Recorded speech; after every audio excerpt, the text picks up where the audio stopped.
All right, so basically what we're doing here today is it's October the 28th, and if you could just state your first and last name.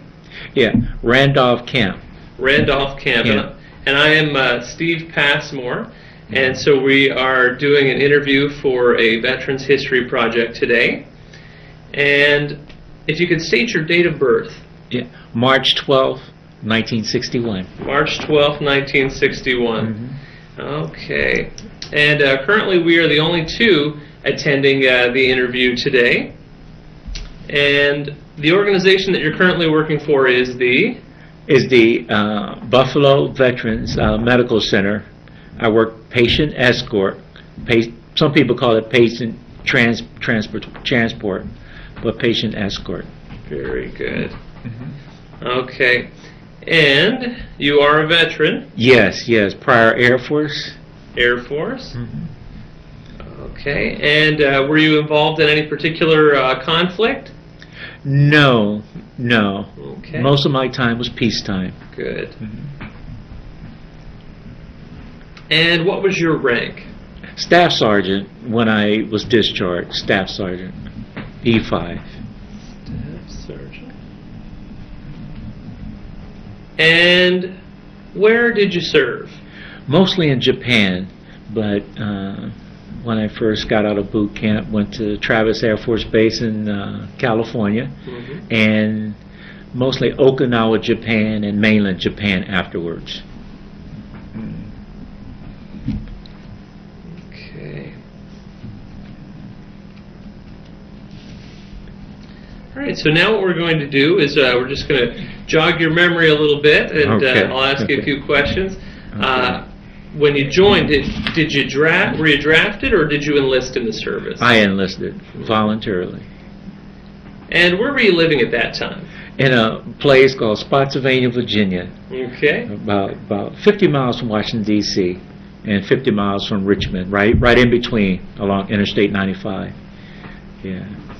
And why was it that you decided to join the forces? When I was growing up in Spotsylvania, Virginia, very rural, country-like, I would read. I was kind of a nerd in school, and I loved to read books and stuff like that. And I would read about all these places, but financially, my family could not take me there. And college, I don't say wasn't out of the question, but I knew the Air Force could get me around the world to see some of these countries that I would read about in these books. And sure enough, the Air Force took me to just about every country around the world with temporary duty, and then stately, mostly in the Far East, but I would have temporary duties in these other countries. So I was blessed to have gone to every country that I had dreamed about, basically, when I would read these books. When I was, especially when I was like 14, 15 years old, I used to love reading all these books. And the Air Force took me to all these countries that I would read about. So it was like a poor man's version of this, this travel guide. So the Air Force took me around the world, and but I knew that financially, otherwise, I wouldn't be able to see all those countries otherwise. Right. So the Air Force was my ticket. Very good. My ticket. Literally. Right. Wow. Yeah. Right. All right. So. And so, is that why you picked the Air Force specifically, or why was it you joined the Air Force? Right. I read a little bit about the armed forces, not in great detail, but in just learn. Before I went to the recruiter, actually, the armed forces recruiter, I knew that was the one that had a lot of bases throughout the world and the U.S. And because I really wanted to travel, I was really a nerd, and I was into sociology and the different cultures. And the Air Force, I knew, with all those bases, had to keep me bouncing around. And sure enough, they did. I was spent a year and a half on a tour at Okinawa, then 2 years in mainland Japan, but I was also in the States. I went to Germany, and Australia, touch bases with these temporary duties, a lot of time in Korea. But I knew the Air Force would take me there versus those other armed forces. So I didn't study too hard but I knew the Air Force was my best chance at traveling. Right. And do you recall what your first few days in the service were like? Oh, yeah. I remember boot camp. Boot camp was Lackland Air Force Base, San Antonio, Texas. And I went through boot camp kind of after high school. It was in July. Hot in San Antonio. And this is my boot camp. And I remember how hot it was in San Antonio, Texas. The temperature one day reached like 109 degrees, 110. And what they did there, for from an outside drilling exercise, they put up a red flag. It says too hot for these guys to go out. So they put up a red, so all your boot camp had to do inside classroom. So, I mean, that was one thing that really stuck. I never been in a hot climate. Country boy from Virginia, and I've never, ever been in that kind of temperature. And that's something I'll never forget. The other stuff was where drill sergeant will call you like, you hear names like Cucumber. These nicknames, that's the, all these the civilians, you're fresh out of high school or whatever, and you're going to the boot camp for the first time. You're in civilian clothes, colorful clothes, long hair, blah, blah, blah. So they put you in this green fatigue type uniform, and they nickname it, hey, Cucumber, come here. Because you're just totally green in that. And you know, it's those kind of terms that kind of sticks out. That all of a sudden you're this Cucumber. And these different military terms that they throw at you and you had to learn. But I thought that was interesting. But San Antonio, Texas, very hot climate, very, very hot.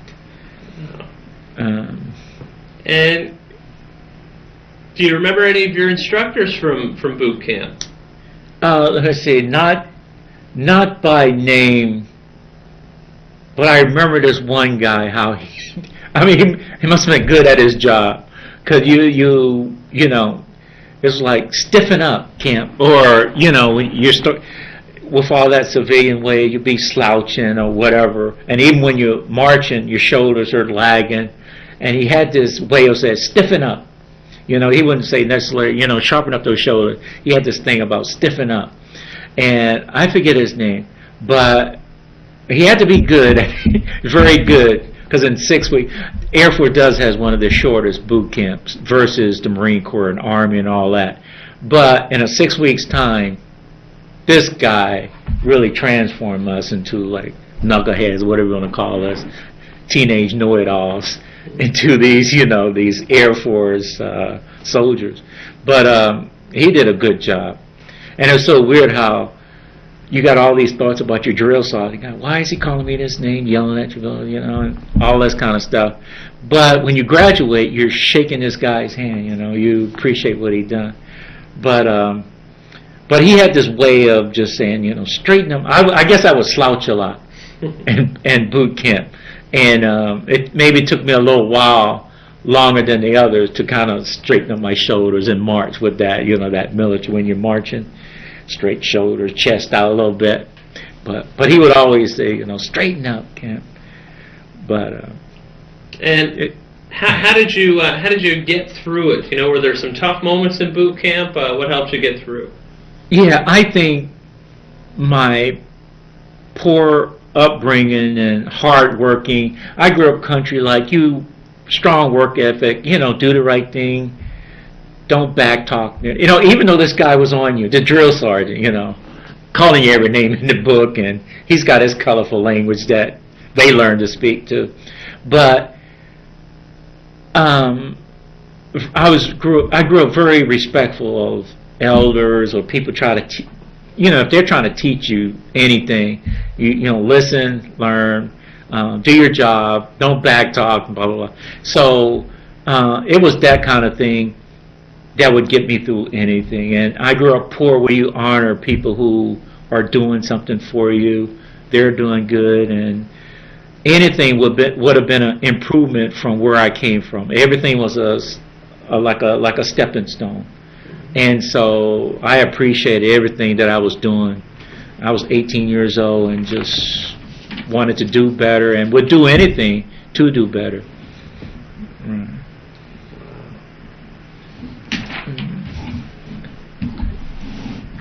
All right.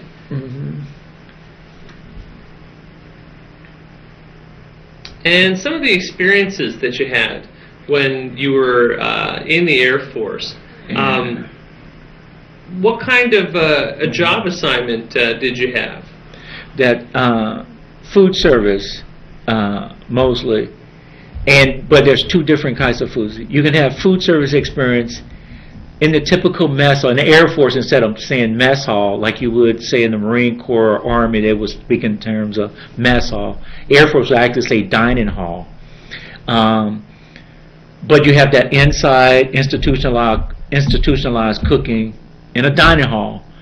Or you can do specialized field training where you're creating a tent city out in the wilderness and you're cooking on gas burners and in a tent city for, it could be 40 GIs or 500 out in a tent city. That's what I love the most. When we went on temporary duty, and a lot of this, I did this in Korea and Japan, and a lot of it was with exercise with another nation or with other troops from another country, and you did the field training. So it was food service, but not cooking in a typical restaurant type setting. This is in the field. It's almost like with the Coleman stove, but picture a bigger version of a Coleman stove, and it's these huge gas burners, and you had to train on how to use those so you don't blow up. The proper air and the gas combination to get that blue flame. But it's like a big Coleman stove. But you were trained on how to use it, and you use Armed Forces recipe, some complicated meals, but you was well trained on how to do that. But I enjoyed that feel, like being a country boy from Virginia. I think I love the outdoors anyway, so it was kind of like a perfect match. Yeah, that's good. And you've already talked about some of the places where you spent some time. You had said that you had been in Japan for a while. Did you say Australia? Did that? Yes. I spent a little bit of time in Australia, and sometimes even if it wasn't temporary duty where you would go for 30 days or 2 or 3 weeks, when I would take my leave, a 30-day leave, sometimes I would come back to the States and visit my family, and then other times I would just hop on an aircraft, they call it Space A, where a GI could travel free of charge. If a military aircraft was going to Australia or Hawaii and there was space available, you show your ID and you could go, as long as you got your leave orders. So you could travel around the world. And I took full advantage of that. And that was my main objective. I did my military job, but I wanted to travel and see the world, and even part of my leave was spent seeing a country that even if there was a military base, in my leave time I would go there and visit and try to check out that country. But I love Sydney, Australia. There's a beach there called Bondi Beach, just outside of Sydney. It's great. But other countries, even Germany, Okinawa, the island off of mainland Japan. I think there's a Kadena Air Force base there, and there's 2 Marine Corps bases there, pretty huge. But Kadena is a pretty good base, and I love Okinawa, Japan. But these like Australia, that's very nice. I think the Bondi Beach outside of Sydney sticks in my mind, and these places those are memories for a lifetime, and I'm able to tell my grandkids about it, my daughters about it, my son about it, from all my travels. So that's good. Yeah. All right. And can you think of a couple of your most memorable experiences from that time when you were out there? Oh, sure. I think sometimes let's say being in a tent city, you're out in the field, you're in the middle of nowhere, you're doing some military exercise, and it's peacetime, but you got your downtime now. It's kind of like, what do GIs do in their downtime? Some play basketball, blah, blah, blah. I love to write, I wrote so many short stories in some of that downtime. I remember being in Egypt. I was in Egypt. It was one of those places I've been to. And this is downtime, and it's all quiet. You're in a tent, a little nightlight kind of thing, and I'm there writing in the tent. You know, it could be like 1 a.m. and I'm writing, and it's a short story. I always love to write. But Odessa is very quiet, and I think sometimes probably remind me of Virginia, the quiet, still nights of Virginia. You know, and I had just recently left there, and here I'm in Egypt, or let's say even in Korea, but in a tent city. It's very quiet, and I do my best writing, in that serenity, quiet, solitude, and probably some of my best, what I've noticed now, some of my best short stories had came from that period, and now I'm able to develop it more as I'm older, but I still have some of those notes. Yeah, and and the stories themselves would never go out of my mind. But those short stories are still with me. But I think some of my best writing came from that period when I'm 18, 19 years old, and I'm writing in that tent with no interruptions, and it's very quiet. And but that I'll never forget that. Other than that, the travel itself and meeting some people, let's say in Japan. I would never go to a country and try not to learn the language. So in Japan, I had to pick up, certain numbers of Japan, ichi-ne-san, and I used to know a whole Roku and telephone denwa, and I used to love the way, I remember I was on base in Kadena Air Force Base in Okinawa, Japan. And one of the Japanese nationals who worked on base, and they loved to mingle with the GIs and talk to the GIs and stuff.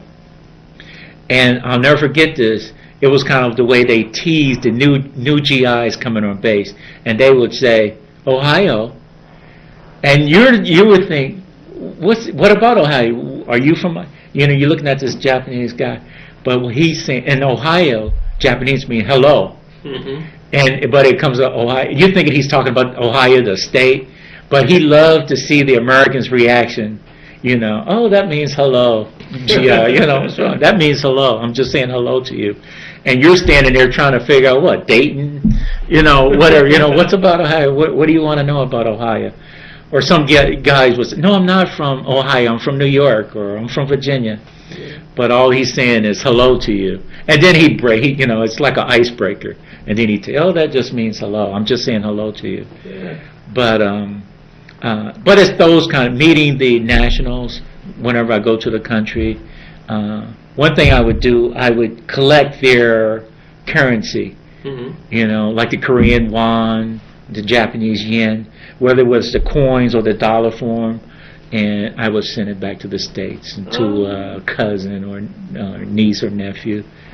And I love shopping and giving I remember I bought so many kimonos, and you get a kid's version, the more grown-up version, and the prices vary. You can get a cheaper version, or the very expensive. You can go up from $900, $1,500, and I would get the cheaper version.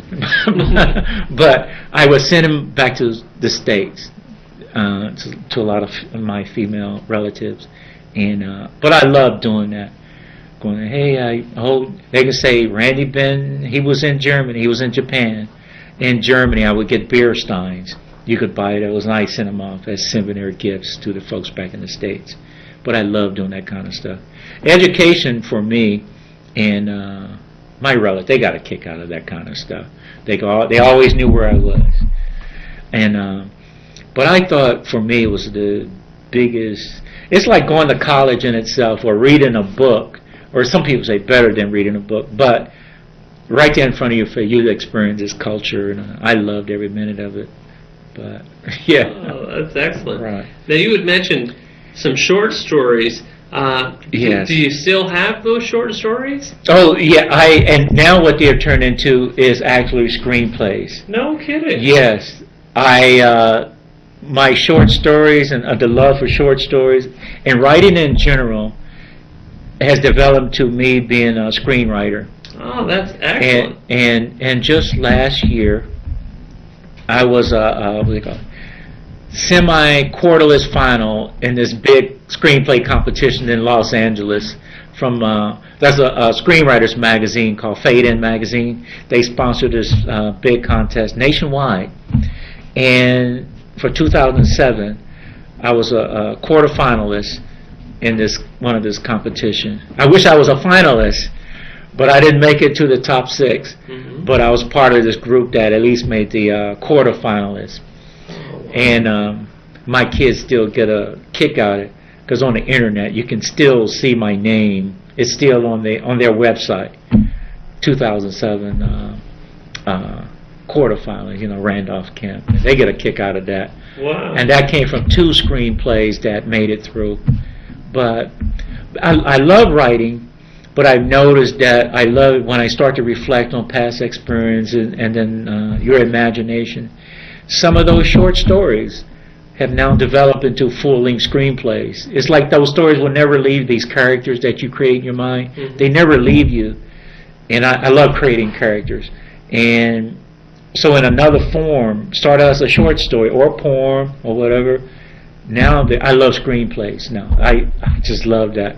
Wow. I notice, but I have noticed a lot of these short stories have developed into feature-length screenplays. Yeah. Yes. Have you had anything produced at all, or not yet? Yeah. But as we speak right now, there's 3 companies looking at my latest script that I just finished. No kidding. Yeah. So. Wow. Right. That's right. Excellent. Are they looking at features or shorts? They're feature length. Wow. Yeah, and it would be what they call the latest one, drama. Mm-hmm. Drama, feature length. That's great. What kind of things were you inspired to write about during your time in the service? I think what I like mostly, I think it all stems from being poor in Virginia. I love human life drama, real life drama. And I think growing up in Virginia, being poor, and so we didn't have a TV in the house. And what draw me to like TV and movies is when I was little, we would sneak to somebody else's house and watch a movie or TV program. Everyone else would take that for granted. But for me to grow up without a TV in the house, it became this big event. And I just loved it. And especially if I identified with a character, as a young boy, I knew I wanted to be a part of what that was all about. I mean, I was glued to that TV if I identified with a character. And I would just, kind of awestruck. But other people in that house, where I was at a cousin's house or whatever, they would just be walking by as if it was nothing. But I grew up in a house without a TV. My father was a very religious man. And it was in the old South, you get these religious folks who say, no, that's the devil talking, that's Satan.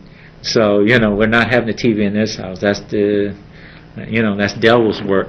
So I grew up in a household like that. But I was drawn to it. I knew I wanted to be a part of that business. Not like in front of the camera, behind. I knew when I was young that I wanted to be behind the scenes and create something. Yeah, and I think being poor, just like Christmas toys, you won't get the bicycle or the little red wagon or the mini bike or this and that for Christmas.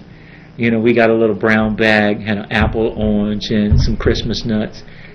So when you went out in the neighborhood and you see these bikes that other people got, you became creative in how you made your Christmas. And, so I think I had to train in when I became creative or imaginative when I was young. You had to.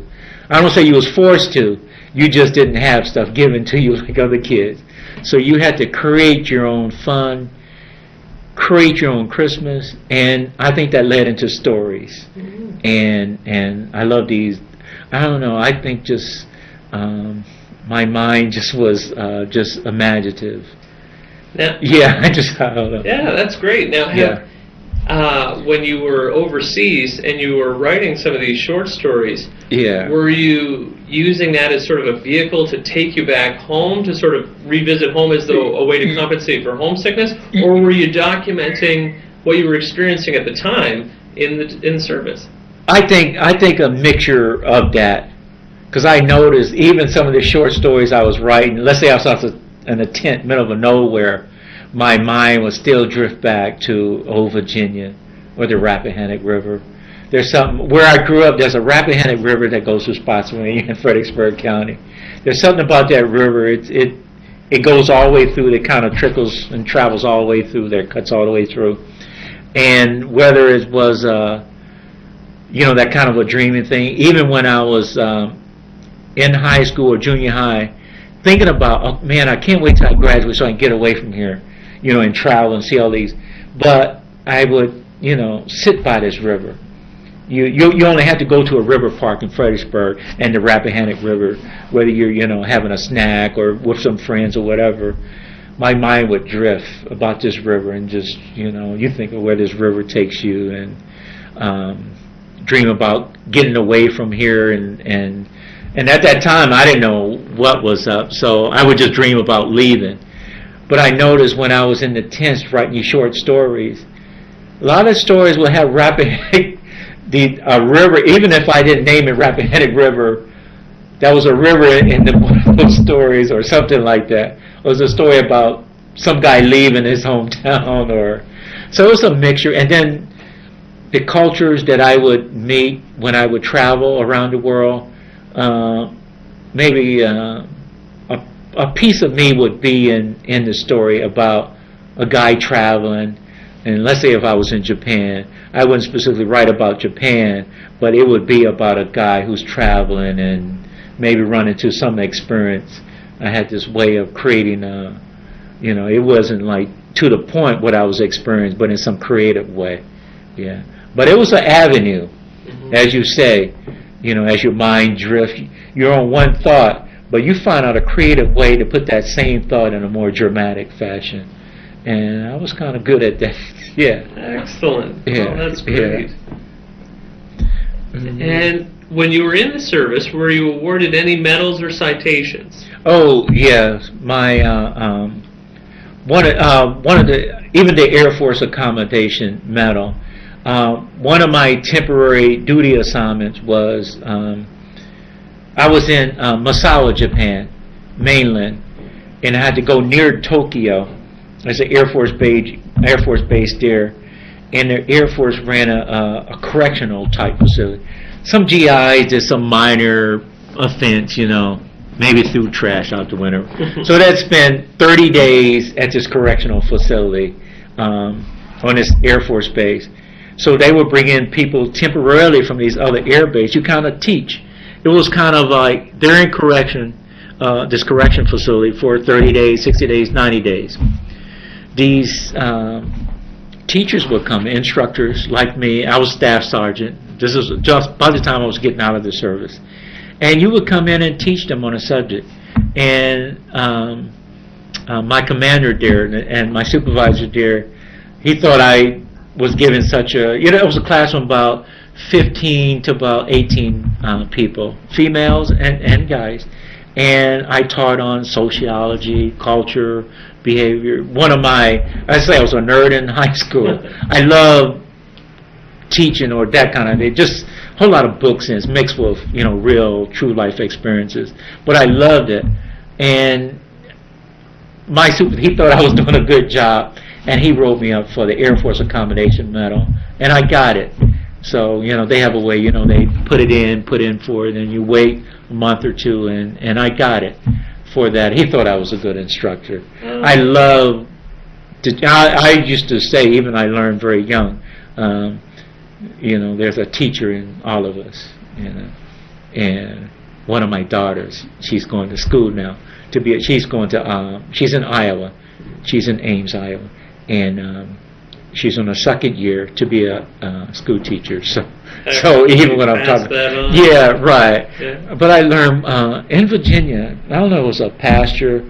When I was little, you go from one church to the other church to visit the church. There's this phrase. There's a teacher in all of us. It's like, and that kind of stuck. But I kind of get a kick out of, especially younger people, younger than myself, teaching them something. But I always remember that phrase, as a teacher in all of us. But it's definitely a good lesson to pass on. Oh, yes. All right. Now, you were involved, it sounds like, with some of the food preparation. What was the food itself like over there? Oh, yeah. I'll say this. In high school, I worked, as a high school, you worked in a high school. I worked at Howard Johnson's restaurant. They say Hojo's. I worked at Sheraton Motor Inn. I worked at Holiday Inn also, short order cook, prep cook. And in Air Force, you're doing institutionalized cooking. 100, 200, 500 people. You put in, you may cook, 500 pieces of chicken on a sheet pan. Some people say bland. You won't get that personal touch like grandma's cooking in the kitchen, but you try to get it close to that as possible. So you're going to use salt and pepper, but you may not use those other specialized seasonings to get that grandma's touch. But I enjoyed it. At that time, I loved cooking, and I came from the Holiday Inn and that kind of thing, and I see what they do. I had a fascination with food and loved learning about food. But it was so mass-produced. I remember we would prep eggs, and for scrambled eggs in a big old pot. You may crack 500 eggs to prepare for that breakfast meal that next day. So it was done on a large scale, and I just remember everything was just so mass-produced. You could get a little person with salt and pepper with some seasoning, but a lot of the GIs would say, oh, this is kind of bland. If they could get a hold of ketchup or Tabasco sauce to spice it up a little bit, it was a treat for them when they had an omelet or scrambled eggs. So it was a big thing for them. If we had ketchup, they loved it. Sometimes when you're out in the field, you deal with what you got. So if a guy had scrambled eggs or something, and somebody got salt and pepper, that's better. And sometimes salt and no pepper. But we made do with what we had out in this field. Like I said before, I love field cooking out in the field. But sometimes you didn't have the seasoning to treat the setting as if it was a fancy restaurant. But you may do with what you got. And most of those GI, it was very understandable. They love, the biscuit, the gravy with the biscuits and stuff like that. So sometimes it was foods you've never seen in your life, And some of the guys, would call it, SOS, that on shingles, the pork sausage gravy on toast. But in the military lingo, they go, shit on shingles. Yeah. Yeah, but the technical term was pork sausage gravy on toast, but it was good when you're out in the field and you're hungry. That stuff was so tasty, so very tasty. And sometimes in foods that you just love cooking for it would be both females and guys when they come through the line, and they're so glad to have a hot meal versus eating, those, what they call them, MRI, the field rations, and, from the dehydrated foods and K rations or whatever you call it. It was such a blessing to have a hot meal. And and they let you know, hey, good stuff. Good stuff, it would be without salt or pepper, scrambled eggs, no seasoning, good stuff, thanks. And that made you feel good. That kind of, even simple oatmeal without seasoning. Oatmeal, no sugar, no milk, no honey, no butter, plain oatmeal. But they loved it. And when they would say thank you, that it made your day, made you feel like you was doing something special. That's excellent. Right. And was there ever a time where you were worried that you were going to run out of supplies? You had too many people and not enough. Right. And that would come up occasionally. Picture coffee. These terms. I don't know if you heard the term hobo coffee. When you're out in the field and the coffee grounds are getting low, and you're short. Supplies not coming in until Friday. It's Monday now. It could be Tuesday. And you need to make do till Friday. You would take those old coffee grinds. You would drain the water. Take the cleanest t-shirt. The cleanest t-shirt. put those old coffee grinds into the cleanest T-shirt, wrap it up, and you make another pot of coffee with that. It's been used, but it was so funny finding. It was like, who's got the cleanest T-shirt here? And so you search for the cleanest T-shirt, and you put those old coffee grinds into it, wrap it up. So, okay, we got another pot for the next day. But it was things like that. You learn to stretch things out. But I'll never forget that and they call it hobo coffee. So, and you would have a ladle, beat up old ladle, and this big old pot, and you take that ladle and you put into it. Maybe, hopefully you have some styrofoam cups or whatever. But they call that hobo coffee. You're making, those coffee grinds this is the third generation of this coffee, and but they call that hobo. I never heard that term before until I went into the military. But yeah. Wow. And did you ever feel like you were under significant pressure or stress during those times? Oh, no. Sometimes you would be at some sites where you in military exercise in case war breaks out. Stuff like that. That would be that little tension. You're in training this is a war exercise, and we're training just in case. And for me, being a cocky 18, 19-year-old, fresh out of Virginia, want to see the world, I loved it. I loved the excitement for it.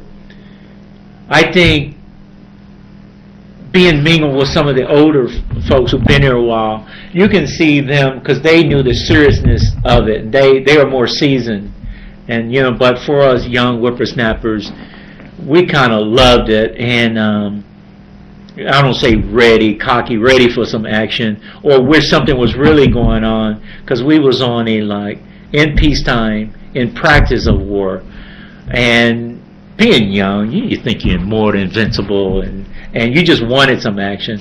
That was my attitude, that I wanted more excitement. So I was eager for it, but I could tell by some of the captains and some of these master sergeants who's been around, they was kind of training us younger guys and maybe had been in some real combat and real war.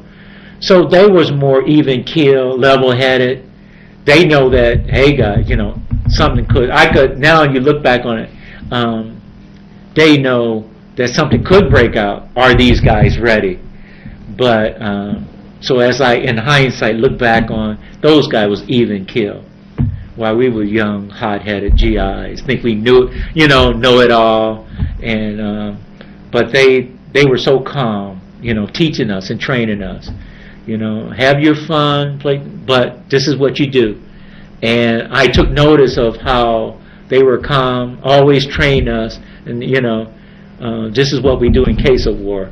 And we would have our downtime too, but they would keep us straight, so that training us like, if given a call, could you do what you need to do and react in a war situation?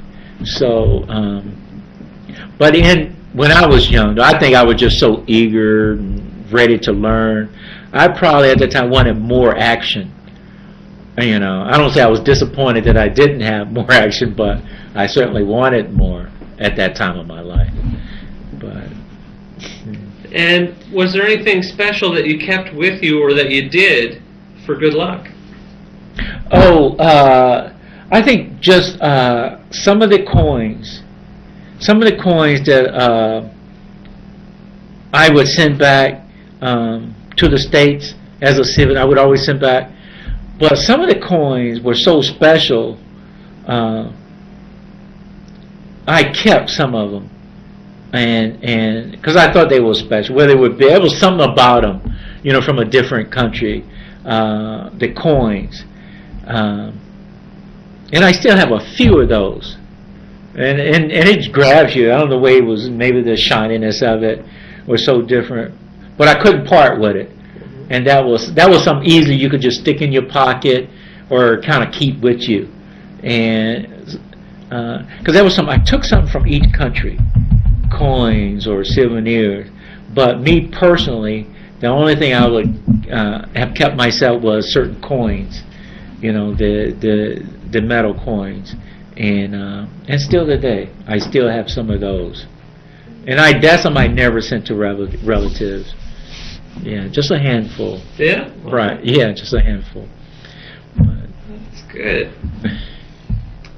All right.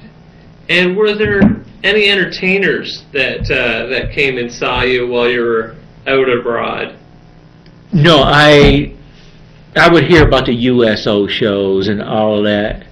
Unfortunately for me, the only thing we would have no very famous person, but at some of the USO show we would have occasionally a talent show itself on base, where GIs in their free time would put on a talent show, and at that time I didn't particularly take part in none of those shows, but I remember going to one or two of those and enjoying, some of the GIs who had some musical talent or singing talent or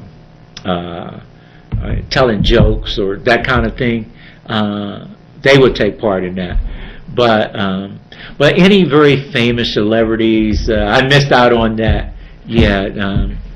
My time was 1979 through 85, and I didn't get a chance to meet any celebrities or that type of thing. And let's see here. So we covered a lot of these questions already about where you went with your travels, and now when you went to those different countries, when you were on leave, what kind of activities did you do when you got to those countries? Yeah. I try to act like your typical tourist, where I just wanted to learn a little bit about that country. Let's say, being a nerd in high school, certainly reading about all these countries, now you got a first-hand experience. So let's say Germany, for instance, the Oktoberfest, the cabbage, corned beef. You would read about how the Germans, they love their beer, of course. That's always a given. But food-wise, the Germans love the potato, cabbage, and corned beef. But growing up in Virginia, I had cabbage in Virginia, but I never tasted corned beef. I never really. So being in Germany, I had to taste what this meat, and I loved it. This reddish meat, and I love it. Still today, I love it. So being in Germany, it was like, if you had a to-do list and you're down, did your military thing, but in your to-do list in your free time, what to do? Taste corned beef. That's something I had to check off on my to-do list, and I certainly did that. And of course, taste all those, all these dark beers that Germany was so famous for, these German dark lagers, and they kind of bitter taste. But I had to, as a high school student, read about it. Now, taste it, real life is, see with your own lips, taste this with your own taste, but taste this, see what it tastes like.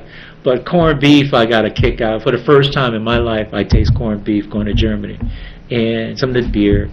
But and the Oktoberfest itself, they loved it. For that whole month, they really celebrate.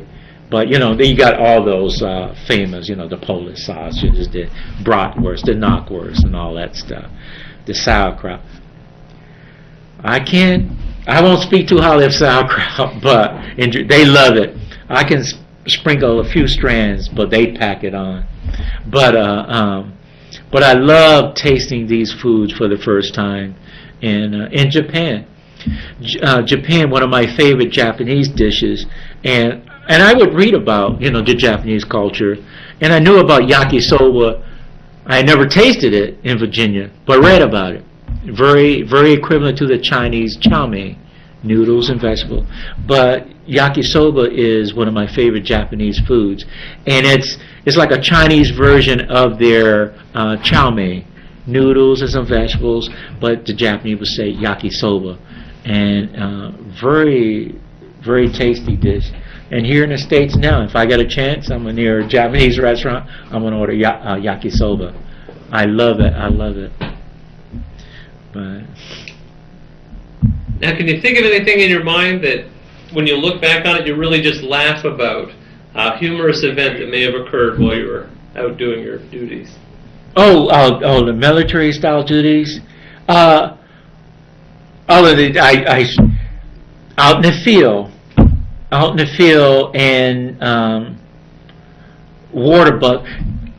When you need to take showers or something out in the field, they have to bring in the big water buff, these huge tank. It's like on wheels, nothing but a water storage tank, and they will call, we got 3 water buffaloes. But let's say they've been there 4 days, no one's telling you that they're empty. So they may be hooked up to these lines where you go to this other part of the tent city and take a shower. You're all undressed, turn the thing, there's no water. No one passed that. I mean, it's stuff like that. No one tells you, the water buffalo's been empty for a day. We're going to have 3 new water buffaloes tomorrow by noon. But you're out ready to take a shower, and there's no water. It's stuff like that. Sometimes the gas burners, it's kind of sad. Let's say you're ready to fire up some eggs, but your gas burner is out in the field. It's stuff like that, and you're searching around to make do and find a gas burner that is full of gas and ready to be fired up. Other funny situation, it's things like searching for toothbrushes. I mean, it's like out in the field, those things like that are worth $1 million. Toothbrushes, deodorant, soap. I don't know if a human situation, but you can become creative. Let's say when you're out of soap, so you use shampoo. I mean, everybody, that's typical, but it's things like that when you have to become creative out in the field. And sometimes there's some weird, funny situations that you have to, if you don't have a tooth, of course, use your fingertip and just go like that with whatever you got. And sometimes, and now it become commonplace where Crest and all those, they having baking soda put into the toothpaste. But out in the field, we was doing it all along, because there was no toothpaste. So you would take baking soda, whatever was in it, and go like that to freshen up your mouth. But Crest and those guys, they now adding into the toothpaste. They finally it whitens your teeth and freshens your breath. But out in the field, we was doing it as GIs all along. But now, did you ever get together with groups of other people and play a prank on individuals, or ever have a prank pulled on you that you can think of? What you hear? Typical. There again, most of your stuff, if it didn't come in boot camp, typical shaving cream in the shoe kind of thing. It was out in the field doing similar stuff. Some of the stuff I can think of is the wind-up alarm clocks. It's the guy just pulled 12 hours on guard duty, and he just hit the sack. And, some guy, hey, let's set the alarm, the little wind-up alarm for an hour from the guy just laid his head down from 12 hours of walking the beat on guard duty. I mean, little silly stuff like that, and you just laugh when he wakes up. And he actually thinks, God, I just laid down. Is it 5 hours already? Is it morning? But, and everyone laughs. But, he only had hours of a nap. He thinks it's morning already. But, no, go back to bed, God. We just messing with you, Silly things like that. But other than shaving cream, I've seen that a lot. Shaving cream in a boot or stuff like that. But nothing more, nothing too serious. Yeah, all in playful fun. And what did you think about your officers or fellow soldiers? Oh, okay. Pretty good. One of the things, there's a serious side to that question, and then a more typical. You love anyone who teaches you. Like I grew up in Virginia, you respect anyone who teaches you anything, and I grew up that way. But the other serious side, kind of sad. Growing up in the South and very sensitive to the racial issue. Sometimes, and this was something that was very noticeable to me. Let's say if that was a young white officer, maybe I went to West Point, went to college. Now he's a captain, lieutenant. Sometimes you would run into problems where the other race wouldn't salute each other, or it would go both ways, or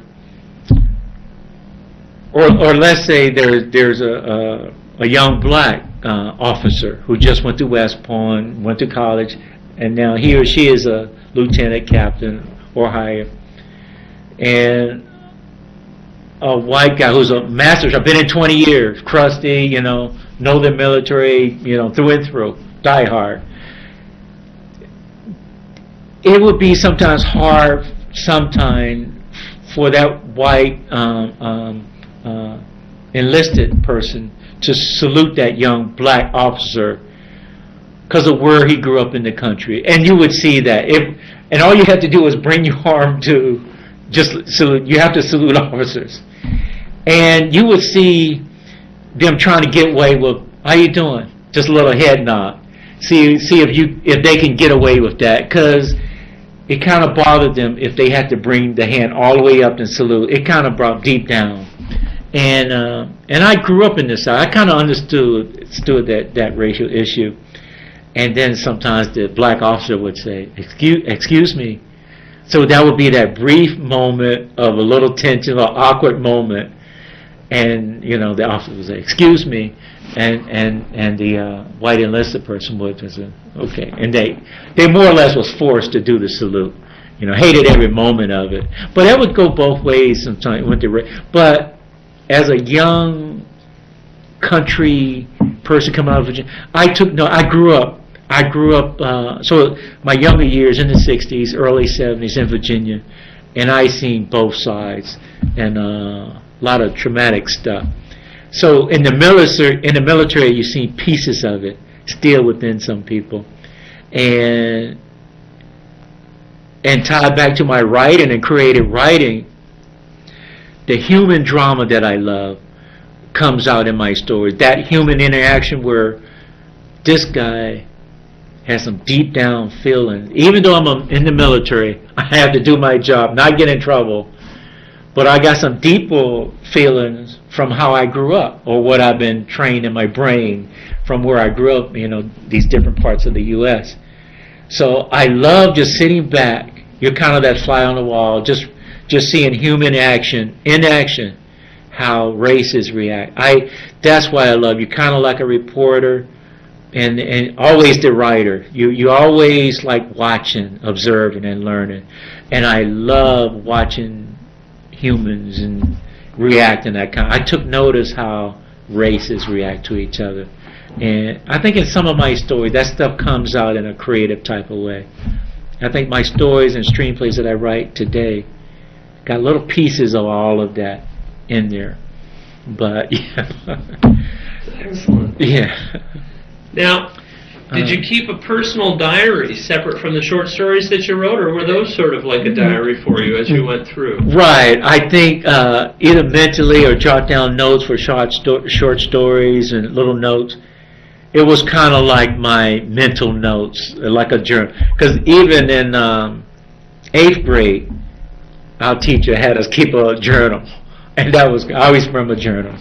But when I got older, it wasn't a journal per se, but my writings, I think, was similar to a journal. Yeah, so, because I think whether you force yourself or you can't help whatever you're writing, pieces of you come out in your writing, whatever you're going through. So it's kind of like if you were to write something down and 2 years later took a look at it, someone from the outside can read that. They may not can pinpoint where but they can get a kind of a view of who you were, what you kind of was going through, just from what you wrote 2 years ago. Yeah, so my stories have little pieces of me when I was in the military, going through my experiences. Yeah, but yeah. And so, do you recall the day that your service ended? Oh, yeah, for sure.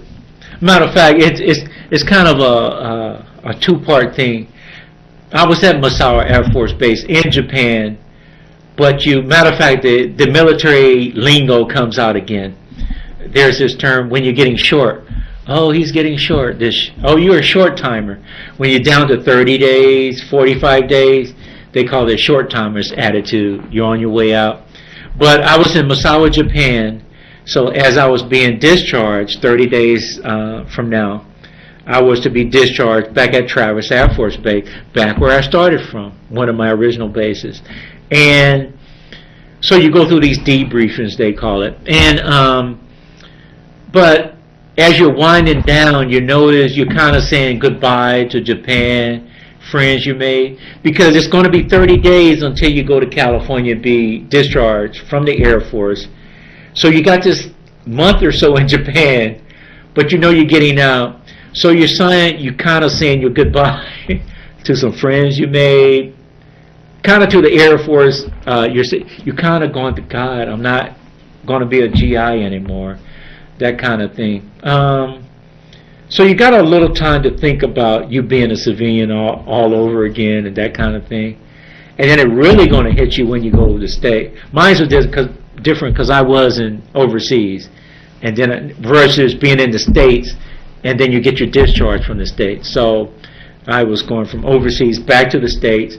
I had to get reacquainted with being in the States again, and that was kind of different because I was in Japan for a little while, and but it takes a while to sink in, and you do have thoughts, and I don't say scary thoughts, but it's like, God, I won't be a GI anymore. You have to think about, you had already went through the, do you want to re-enlist for another 4 years? Because all that's thrown at you. And I did original 4 years, and I did an additional year and a half, but I felt it was time to me to get out. So when I made I think I was ready to go back home and get back into the civilian world. But I think for me, I was just thinking about what am I going to do now? And I did a lot of food service, and I jumped back into the food service world. and that's what I did when I got out of my military, the Air Force. I became a regular cook at this hospital in California. Yeah, so for me, it starts like that. You do have a lot of thoughts about your separation and what you're going to do as a civilian. So I think I made the transition okay. Yeah. And did you make any close friendships while you were in the service? Oh, yeah.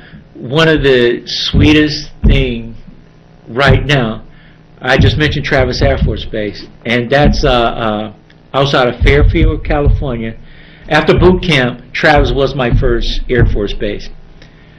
A lady who married an Air Force guy when she was a young girl in the Philippines. So now she's working as a civilian on base at Travis in the dining hall. Mm-hmm. She's a cashier. As a young 18-year-old guy going to Travis Air Force Base working on, I met her. Her name is Helen. She's like my second mother. Still today, I call her my second mom, and we're friends today. Wow. We're kind of speaking terms. I'm either going to say second mother or godmother. We're still friends today, very close. And that friendship is so strong.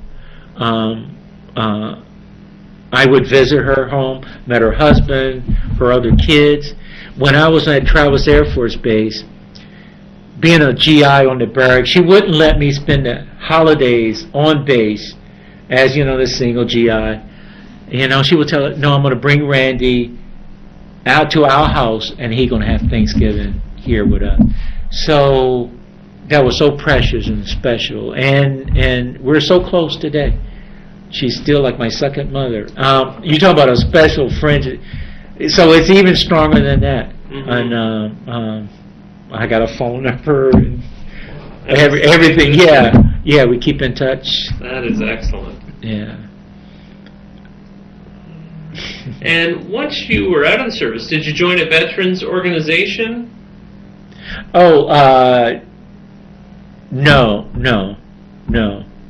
Like those VFW groups or that type of thing. No.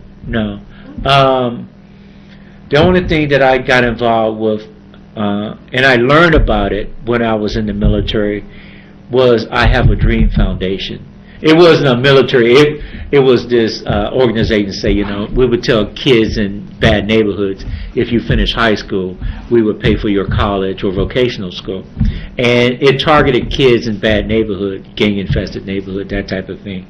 And it was an organization. It's one of my favorite charities, but they weren't associated with a military, like a VFW type group. Right. So. And so after the war, you talked about going on and then cooking for a hospital. Where did you go from there career-wise? Oh, yeah. Dad went to security jobs. I love my military experience and all that, but police forces, security company, they love prior military folks. So if you got your DD-214, so that you was an ex-Marine, Air Force, Army, Navy, security companies, police forces, FBI, they all love to have you. They love to have you. I felt that the police force wasn't for me, but I did take advantage of the security.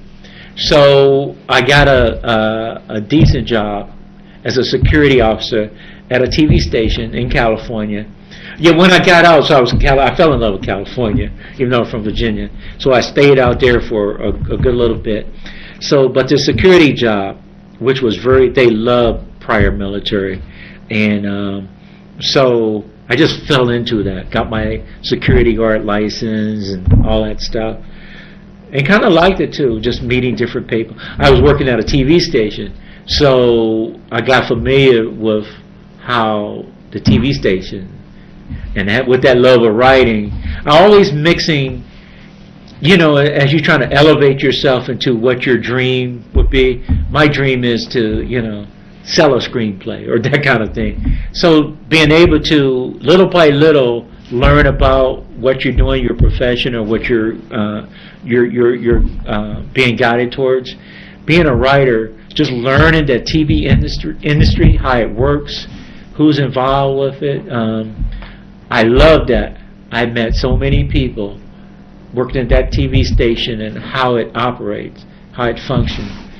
It was like going to film school. It was like a poor man's version of going to film school by being a security guard, working at that TV station.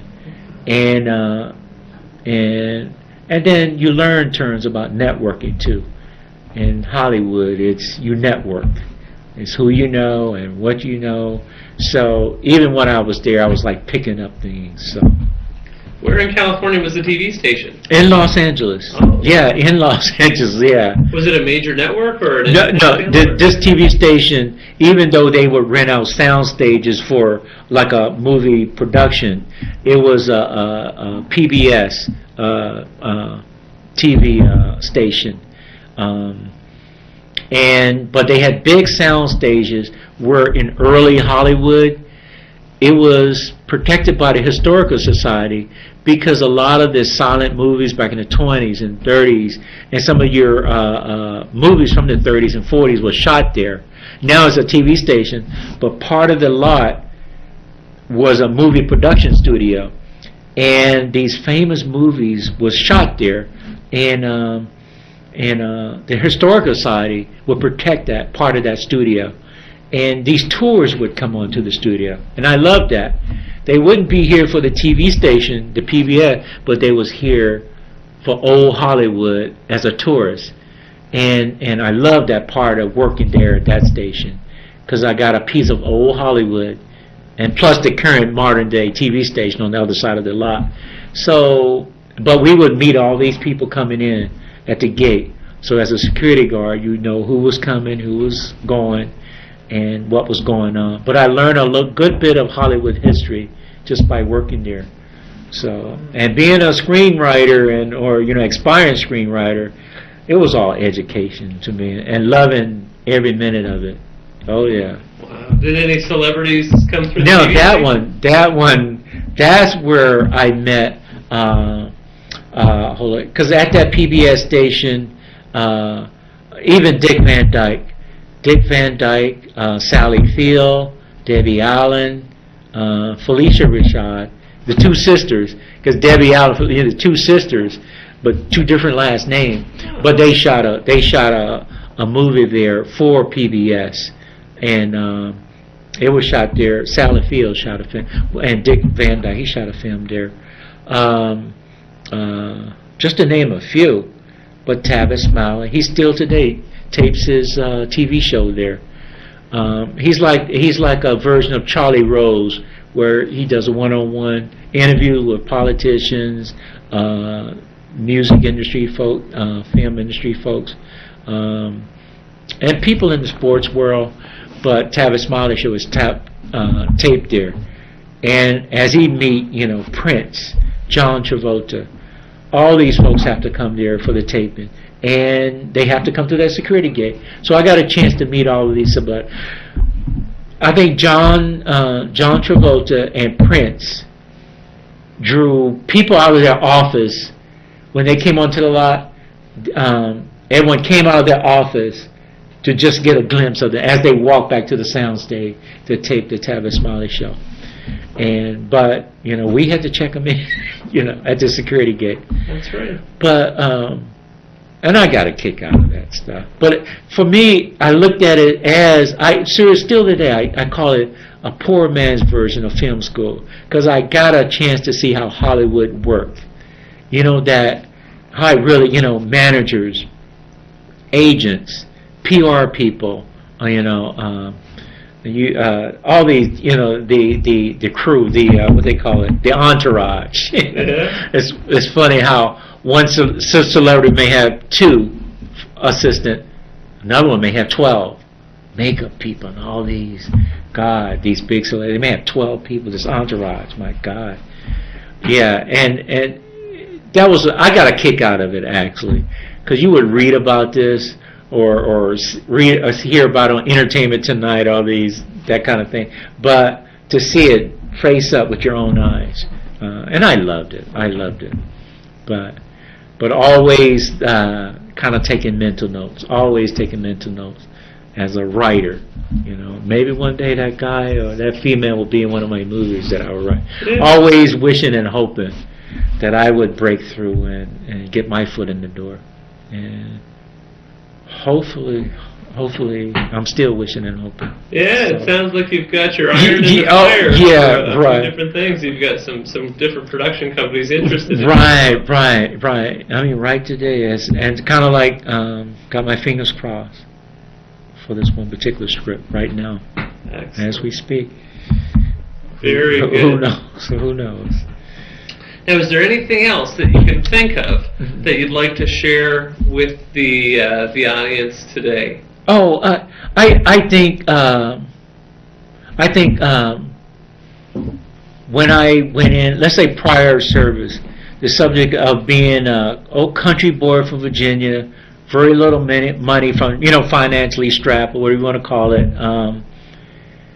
The Air Force was such a blessing for what I wanted to do, and as it channeled me out of Virginia, allowed me to see the world, and allowed me to have my experiences and to become the person I am today. As I reflect, probably making me a better writer today than I would have been. Let's say if I was in the Air Force, went to all these different countries, met all these different people, who knows what kind of writer I would have been if not for that. So anybody who's thinking about like joining the Air Force or what the military had done for them, that experience of traveling, you can't put a price on it. I know today in wartime situation, there's a lot to think about. You're putting your life on your line. Even in peacetime, you know you're putting your life on your line, but it's that question mark because it's question mark because it's still peacetime. So it was different from when I went in from 79 to 85. But for the folks who's coming in now, is without a doubt, you are putting your life on the line, and that's a big, heavy question to consider. But God bless those people who are doing it and say, I want to do it. But the added benefits from traveling, the people you can't put a price on that. I know for me, better than a college book, better than sitting in a classroom and reading about it in a textbook. And I know I'm forever grateful. And I think it comes out in what I write, my experiences, and I think it just made me a better person. What I'll say to anybody who's thinking about joining the military, do thinking about your life, college, military. Do I want to put my life on the line right now? That is a heavy, heavy weighted decision. But other than that, the experience you're going to gain from traveling, for me, it was priceless. I can say it's better than a book. Better than a book, priceless. And still today, I tell a lot of people, from my experience, I can't put a price on it, and priceless. But for the young people today, thank God for them. I hear, they're volunteering. Sometimes, no draft, and there's a lot of, we don't have to use the mandatory draft. A lot of, God bless them. God bless them, because that is a heavy decision. When a young person says, I don't want to put my life on the line, but where do I sign? Yeah, I'm impressed with that. Actually, I'm impressed with that. I thank God. Good for them. Because that's not an everyday decision, and it takes a lot of courage to do that. And I'm impressed with that, in general.